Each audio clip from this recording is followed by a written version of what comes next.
Ia e fatalo fatu lo fionga taito. Fatalo fatu fo ile pa ia mal mamalu o Samoa lo fa fonga mai le nei ai tu la fo e mol por kalame o tam fai atu le nei au na fatau va a fa pe fo i male feso soani ele fionga taito ia mal tato le tio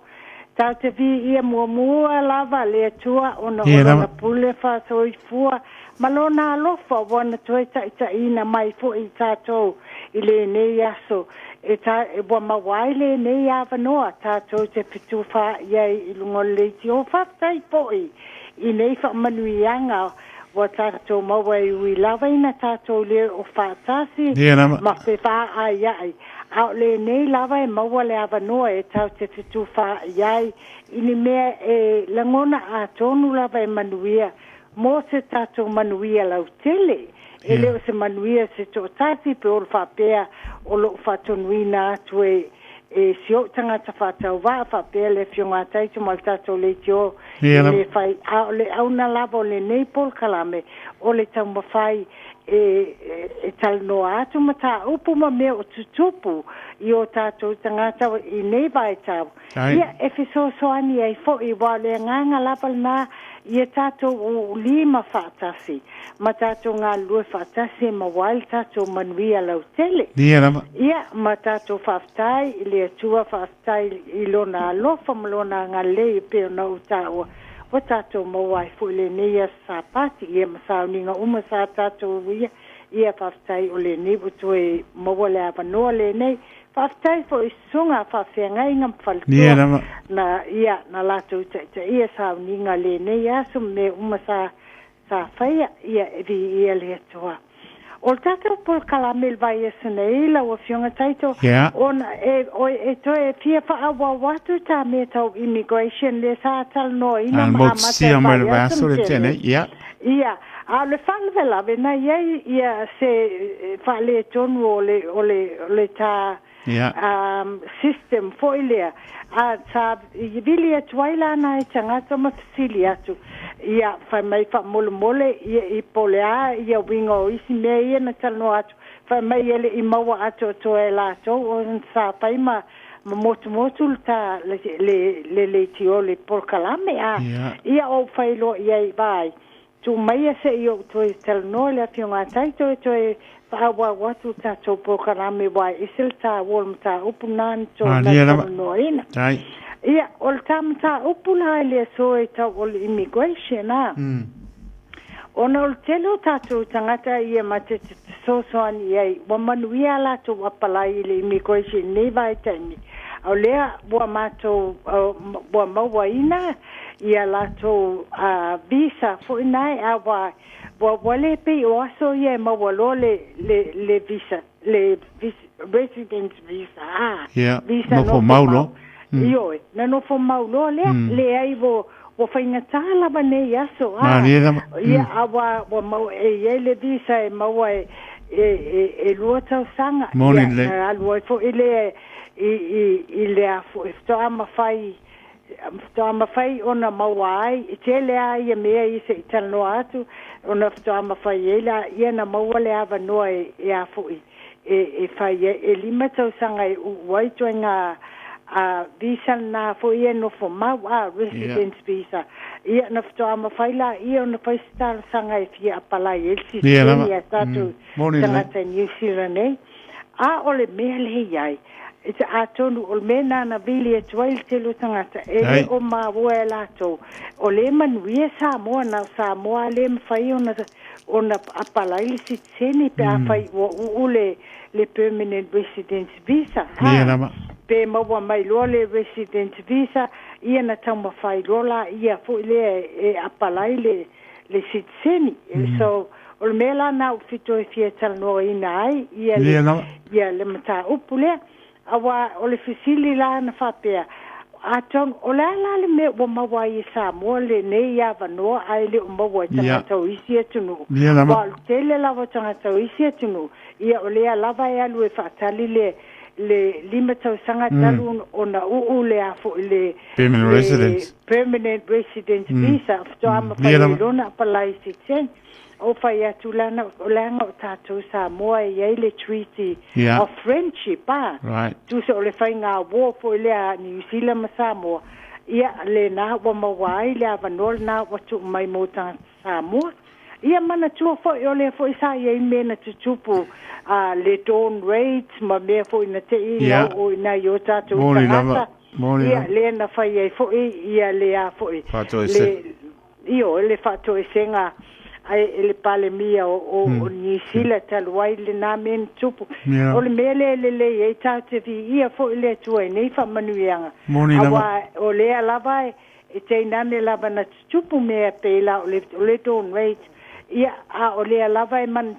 maua lava man tua New Zealand e le tauna na whai o la whai ia e la tau fu i la sanga e soani i o tātou tangata ma whai loa mai ai e lau te leo o tu mau lalo i lalo tātou tangata a lato i loa lato me se o le lava e tau mawhai e iei a wala e whasao ai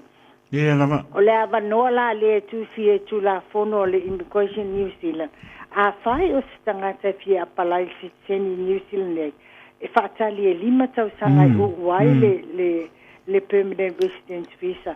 a tangata Samoa ia mana ia la e le tau whaatali se i 5 tau sanga o le la e tu si e la a whai tangata mai Samoa e mawaloa lava le residence visa for le permanent resident why le residence visa is a full permanent resident ia tau mawhai loa e le tau whaatali e 5 tau sanga ona ftoa palai ole le sitseni New Zealand wai ese le ta wole u mio le sitseni moni le ta itai loa wai tu salava e ma fai fo in toe a be se tal no muliatu le sitseni pe asol tu la fono tangata ai o te masalo o le peiana o ta watu o le tato fianga inga le treaty of friendship le e sa wai i le mafuanga ele o fatu ele tu sialo ia fa pe mal tu la fono ai lo lava tu la fono men tupu yo tato tangata ia na tato lo le ia me ia wa la yo na tu mai ava no le fa pe ni sila o lo wa la fa tuanga yo tato tangata le wa mabo nei residence visa po permanent residence visa mai se lava matua e ni te maiti e mai se fo e o tātou tangata matua o lewa na New Zealand na o mai whainga tāwhainga o mea a le wa matua wa pei fo tangata fo i o tau sanga wa o le o e whainga ruenga a wa e maua fo i maitanga ma e whatawa ina ia le access po le o fo i fale mai me fa pena e te tau lava ona va ve fai i se New Zealand pe a fai lo e wa maua ia visa si e ta residence visa po le permanent residence visa ona apalai lo la ia a va ve ta lava ia ma ave ia pepa ia e alo ia le malo e fai ia o tato o Samoa na whanau i Samoa ia o le whanau lea ma mea malava a lava ma leile tā penanga e le tau toe a whaatalia pe o lea ma toe whai maari taimi ma tupe whai ai mo e alu taimi ma tupe le amatanga ai ale le lava na fai le amatanga e le to ai e tele lava ina manuia mai loa ia ni me o e fai ia e le lava le iai o le afoi ila wa ula pa fatuanga le lava le alu e fai sitseni ona o le a fai e se fa na ula iti ia o le mana yo access po le mawhai loa na o tato whanau la iti ia onga i New Zealand e le aini tau le aini ni afoi ni fesilingi o ta mai tipo ni me mwhaina ni me mana o e whai mo tato whanau a whai ia ai whapea foi la ia matutua a whai walewa na New Zealand ai le ia i laman sitseni ia a olala wa lai ia visa ia residence visa po lai tu tonu o passport Samoa o la ta ita lava whautuanga le whatonua lo wa tangata whatau tangata ai ala la mana whautua o lo uiloa o le tāua ma le lei o le uino o le citizen New Zealand na whailola i o le passport New Zealand ia e whaingo fie lava la e pule lava la o le si mea o te fie tāua penta o le tāpol kalame mo lea na tipi e fale tonu i le tale tio le vai esentene ole e manuia lava le ia me whapea awa ole o passport ia New Zealand e mawhai apo o fea le Samoa le Samoa wai le statu tula fono whapea a ulol passport New Zealand po se passport Australia po se sietunu ele to mawhai o na ul passport Samoa le ai o le fo ye so ani si o tato watu no yo o le ai mawhai ana le passport Samoa ma ma le passport New Zealand ele pe wa pe o America il fataita inga America ele mawhai o na se sitseni o se si atunu pe a whai o sitseni America lawa e mawaina tasia ai tasia a le mela na faftai le li o le fo e manuia si o tato watunu o le fa manuianga lava o le umio tato passport Samoa ia mamfaina mal passport New Zealand ele fa pea la e fai atu a mea e passport nei ona fa ongali na o passport New Zealand ona e sili passport New Zealand le ai e ia lava i si atu nu utate lo e faingo fie pea to travel but alu o yai ele fa ngal passport New Zealand wa le tel lava la te lo New Zealand a tele o isia tunu ai mai sa tanga tai le uni ele se la to ngana ele o le ingilisi la to ngana ele se ale la ngana le tunu le na ia na fisilingia le ia awa e foi e fo le se tunu sa wal viai na o passport se lua ia awo va tu fa mai o passport New Zealand tu kilo mai e o ma fa mai e me si passport o fa tu o le e ma lo passport le pat e fo te pau citizenship mangai mai o fa lo ia lo kai e ma lo ia o le lo ia o le sa to officially na because ia lo waya o le ia fo e legal uma passport e a lai fisili mai la po feme ia Samoa a i foi na fisili a ele fa pe o fai mai o le fa longa lanu po le me fa pena malama lava ele o malama ia o le tonu la na le na le ia fo le tato o passport fa ma fai ngo fie ai o le taimi o le te manatua lava sa wala e falani na o wala ia i Budapest le ia Hungary ai lai fisili mai vai o le ngangu ale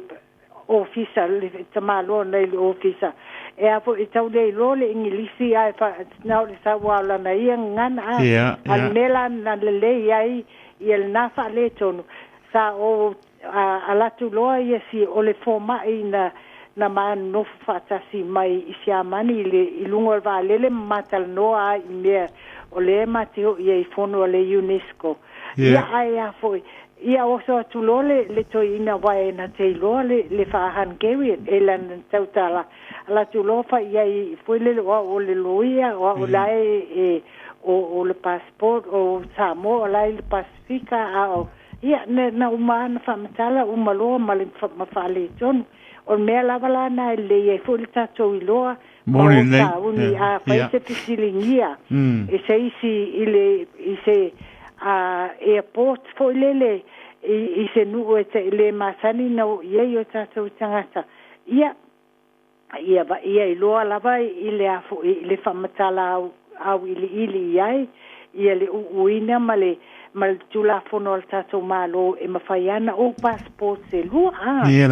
ia ole mana ia la nao me fa pena ai faingo fie lava ona apalai ia me tau a mobile citizen i lo lava i lo e faingo fie lava ona apalai ia me tato whanau i New Zealand mai se me tau wāonga o ni me tau whale mai me whapena ia e te whapena fo ia tātou tangata mātutua awai a whai awa pe maua ni mai tanga ma whainga tāfu ilea ia a olai e tweet o le Citizen New Zealand o le tangata o le Citizen New Zealand ai a whai e iei ni e una passport Samoa e iai fo ial o ilo na whainga tā e o iai ia e mana ia la le whai o mea nei ma manatua e mo e tele tato me fai ai a fai lo e maua le residence visa so ma fai lo la ia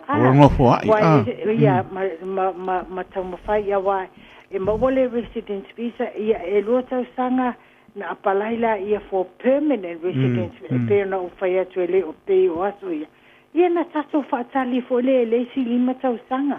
il se sen o me la na e whaingo fia i lava ona tātou tau mawhai. Ai mai se lava le nei vai tau manu lea e o le fo'i o la lata i teimi o le pālota mai loa ia pālota New Zealand. Ia o teimi le ia nei i whai eila sanga i manu ia ai tātou.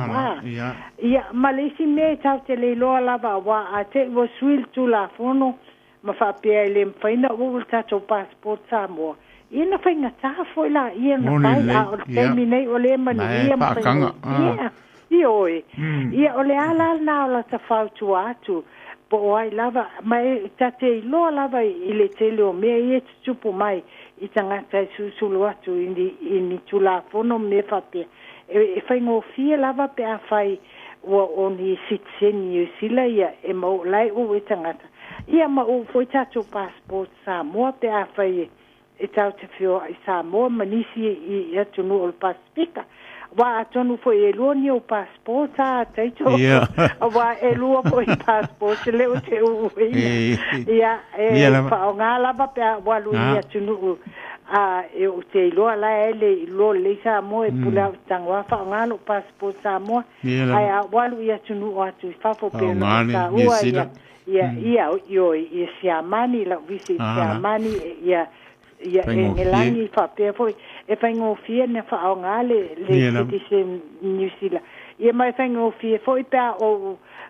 walu ma ave le whanau ia so la isi a wā o Citizen New Zealand o tamaiti na whanau i New Zealand e whaingo fia ina whai whaatasi a matou pe pai lole te sili mai i lo passport Samoa ai ia ma isi ia tunu oe e se ia kius fo ia po laina e te alu iai e ia pea whai pea mai o le Citizen lea o fea ia e te alu le lainga lea e whaingo fia la pea tō wō whaatasi ma passport New Zealand ma o ia tunu i whafo o le isi lava wa le maua tā nai minute tutoe o te whautua ina tele lava ia le tele o tātou tangata ia lava le whaitete aua ne i toi soli aua lava ne i maua ni i soli tu la fono ia po te mena manuia lo te tau mawhai ia i le neva i aso ia na uma lava o na o talo sanga ina le client ia ma le ainga e o atse i tala noa e ma le whautua lava ia i aua lava aua le o nisula soli tu la fono o te iloa lava e ala lava na tupu ele ni me fo ia whapea ni tangata leanga po ni tangata na ola e ai ni me fo ina e tupu taluale te o soleita i se mea la e tupu i luma ia no fo mawhasi se tangata ai te iwa whale tonu wa ile le afo ile uina o le Citizen New Zealand po le uina o le residence le no fo maua New Zealand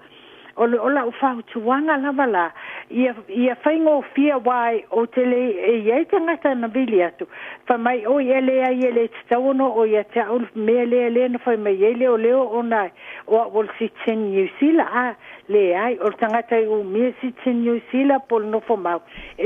o le ai atu tau tele lava New Zealand lalo tu la fono e ma whai o na toi ave ese e ma whai o na ave ese no fo mau le residence visa pe mawhai o na AVS el Citizen pe a whai se soli tu la fono e te tau tele fisili fo ila po soli tu la fono la titi po soli tu la fono a tele fto a mawhai na AVS le ai o ni sila yai lo se toinga sol tula fono na mawa o toe mawa ai le tangata lai uina sitseni po se po le no fomau e mafai o le a ya tau o le malo ni sila e mafai ona apalai loe AVS ia le no fomau pe apalai AVS sitseni pe afai o sitseni ni sila o la ye o tatu tangata o lo no fumale manatu se maua le no fomau pe mau sitseni le mfainto AVS ina le ai fa mole e mafai lava o la o tula fono o ila lo tula fono e mafai lava io e mafai lava in New Zealand na AVS ia sitseni mal no fomau na fainga tailo ai serve atul meta o deportation liability ole AVS na i Samoa ave i Samoa ia ole taimine la o te lo e fo ina i tangata e se fulu tau sanga ele mafai ona e advo siste i se tu no mai to fo ele mafai na to fo mai ni sila ele mafai fo ina e alu i se tu no wa la ye lo record sa la ye tu tono lo o tu singa fo ile o ena to sol tu la fo no in New Zealand wa AVS sitseni pe AVS no foma ia e tu salava la pela titi pe tele ai o le fautuanga lava maua loa faftai le li ma maua nofo fai le no le yo e fai le ma kama le kenge le ia tene o na fautuanga lava na sa fai foi ile klaen titi neva ia so lo fai atu ia vai le wa maua le wa manvia mai tamo fai ngale au lava ne e to fai se me sa o ta wale upu se me fa valea pe e fai awa o te loa i le records na batu o le tangata na ma te loa i ma soani e leo manuia o AVS deportation liability e leo se tangata fo i le so tula fono pe o ai sau fo i a inga lele ma io e o se mea na tupu i me sa iai na lai fo i na te iwa fa le tonu fo ma le si mea o te whautua tua wa ye tatu tangata o te tonu o whalwhainga luenga pōni o lai whainga luenga e whaatonu al tangata e mawalunga i o tatu tangata i al tatu tangata e whai iai tūlei le tangata tūloa whate te inga pe tūlei pe whai iai alu whafo pe o yelo lima tu le fafu le fa pena ia tu salava por tu le te tangolo ile tino tangata o le soli tu la fo o soli tu la fo no ia o le si mela na tu se po se fato nunga mai tangata ta o fai le fato nunga vai tu se po le pule e fai tu fato nunga savali ese e te lo se meo la tu puoi lo wita poi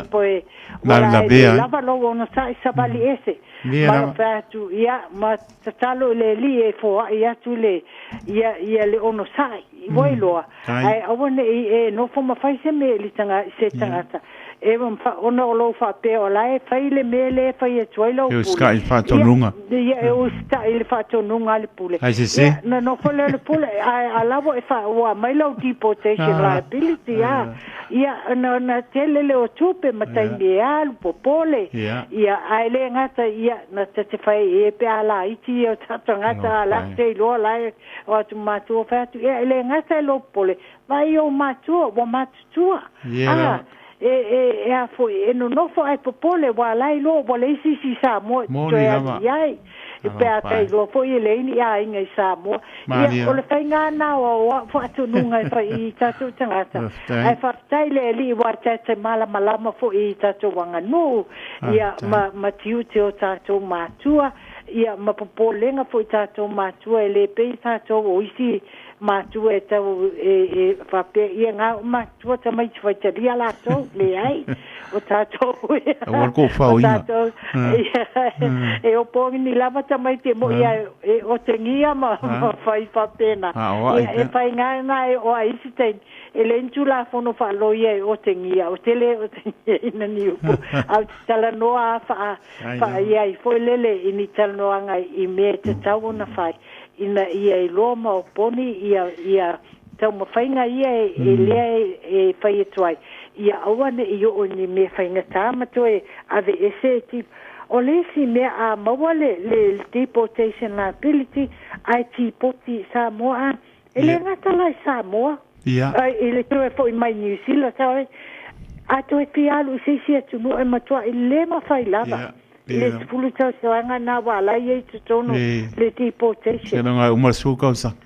Iyo, se longa umar sepulu. Ia, le sepulu tau sanga. A o le mea lai tatu whai atuai. A whai o le nei matua awa. Po wa maliu se jo matua. Ele mawhaina o mai toi tu salava peta o watu o le maliu ele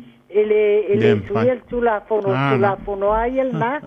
Ia, o le whautuanga lava le na. No fionga tai toa wai. E leo ni mea whaingofia nei mea.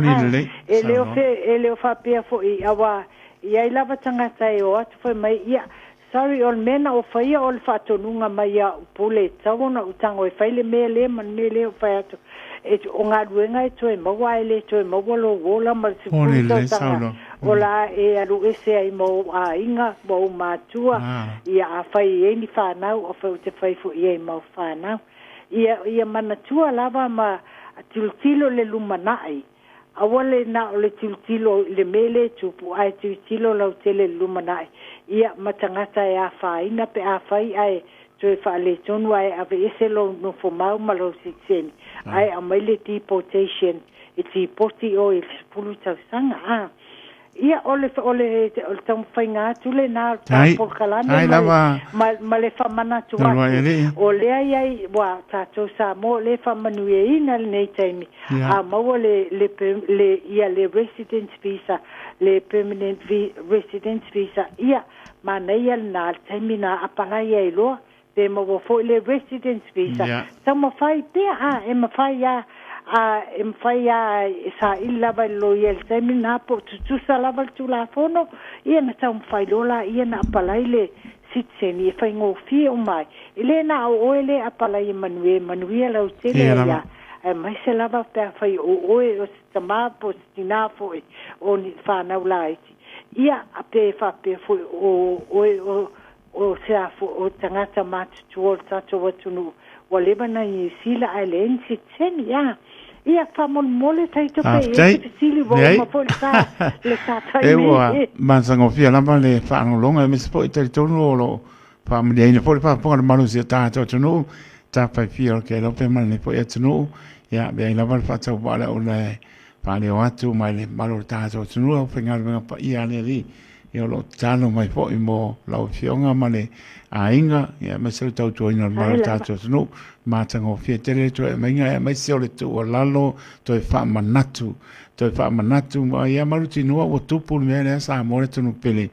ava peo le o e ka alo o le o mo le permanent residence ko e mo le lau sixing a unge fa pe ke soli tu la fononga e sa wa le engo pongo po ngi e umana tuli le o sa no le fionga loia e umana tuli lo fa salanga ia nga e ado le sa mo e pe ona e papo sa i me nga ti poti e sa mo ia le pe fa ye o le lima tau sanga aspul tau sanga ai mana tu o sa mo a pa pe umalo aspul tau sanga sa mo o ko so lia ngisi o ia inga i le bale to tono sanga e ko ilo la de pape uma los fruta sanga o ko miki lo ko mai de ai pe la ona fa matala ma manino mai a o linda le ai e ko tanga ila to o ilo ina le soli tu la fono pe nga e sao mai fruta sanga e le se menga ko solia mai de vale a longo vinga ya tonu em fa na to fo mai ele uma fruta sanga a pena to so longo vinga e to no fo molesi to sanga ai murato fa maloma fa tayo linda mata ngo fieto e menga o le toi wha manatu le tātou tunu o ma tātou uma lama mo le toi wha manoma wha tai lo fionga loia le ulua ia lei ia ma spoi tāpua ia po ia Collins ma le nofu ala wha tai tere lama ia ngā le pene li ia mo pelo manosi tino siri le ngai ia masi o to mai o ngā wau fua ele li ia tātou au nai ia tau tua le tunu so se ala ia mai se ia mo lunga li ngaro tātou tua mori soi fua muni malo tātou tunu leo whingarong pa ia nei anum pa nau nei tu asin sina ma tu lo talo mai mo tātou i le nā pua sa maro soi fua tau tua le radio Samoa la tato ta pa i lungo pe ngal le July 5 manuia malo longa puntanga le fiafi manuia po le vai aso mo ya o lo man no falo mo te nei pa so fo ya la pot sau no mo muli olina. Ia, whaftai lau a fionga taito. Ia, pe laman tāwo le auna lava tāwo por kalame o tātou ulima whātasi. Ia, ma tātou whaonga ia tāleni mai leli, tāleni e se e tau mawhai ai ina ia mawas tātou manuia lau tele. Tātou tūul tātou tama o langi o tātou olam tātou soifua le nei vai a sofo, ia mala asanga umata te whaia, ia lofa le tue pui pui, ia tātou tuu, tātou whamoe mole, tātou tama o lang, ia whapea foi, ia whaftai foi pe o nei sao noa i sunga whawhia ngai ngam whaltua, malato foi a tau mawhai e fisosoani o tātou tangata, i tau ninga mele ia so, ia ai tātou toi wheloa, tātou whamoemoe, tātou toi wheloa i manuia, i se taimi o le vai asfo, au taimi nei, ia manuia lava, i le vai aso, manuia po le asfo nei, ia tātou toi wheloa iai, ia whaso i fuaina, alo patele atu lava, lau fionga taito, ia whapea po lau whafunga. Ia, whaso i fuaina, lo whātu. Ia, alo whātu, ia whaso i fua. Whaso i fua, ia, so i fua.